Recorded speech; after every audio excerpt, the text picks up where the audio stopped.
सुने जरूर। गैर हाजिर कंधे। विश्वास साहब अपने आप को भाग्यशाली मानते थे।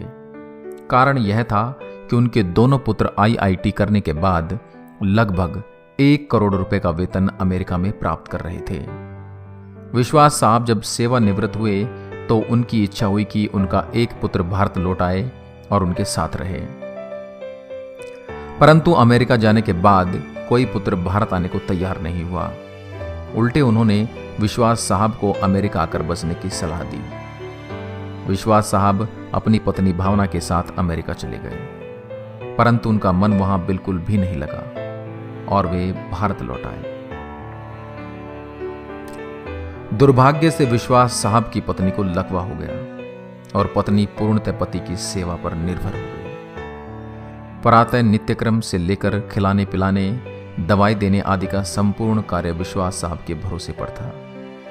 पत्नी की जुबान भी लकवे के कारण चली गई थी।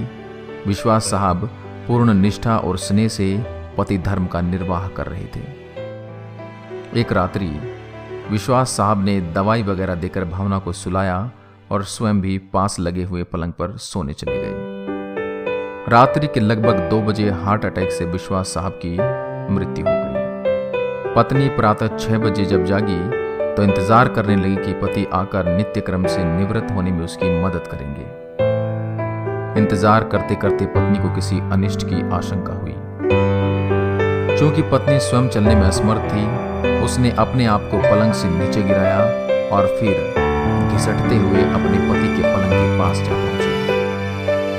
उसने पति को हिलाया डुलाया पर कोई हलचल नहीं हुई। पत्नी समझ गई कि विश्वास साहब अब नहीं रहे।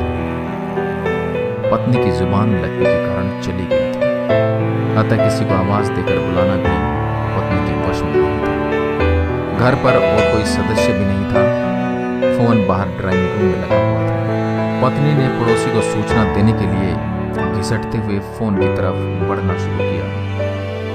लगभग 4 घंटे की मशक्कत के बाद वह फोन तक पहुंचा और उसने फोन के तार को खींचकर उसे नीचे गिराया। पड़ोसी के नंबर जैसे तैसे लगाए।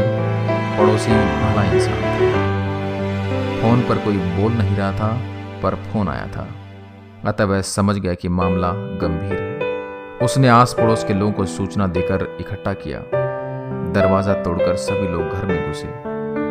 उन्होंने देखा विश्वास साहब पलंग पर मृत पड़े थे तथा पत्नी भावना टेलीफोन के पास मृत पड़ी थी। पहले विश्वास और फिर भावना की मौत हुई। जनाजा दोनों का साथ साथ निकला।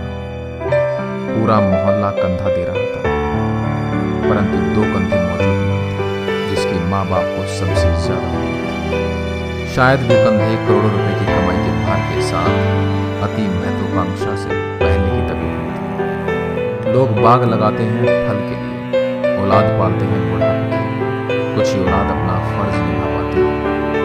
अति सुंदर कहानी है।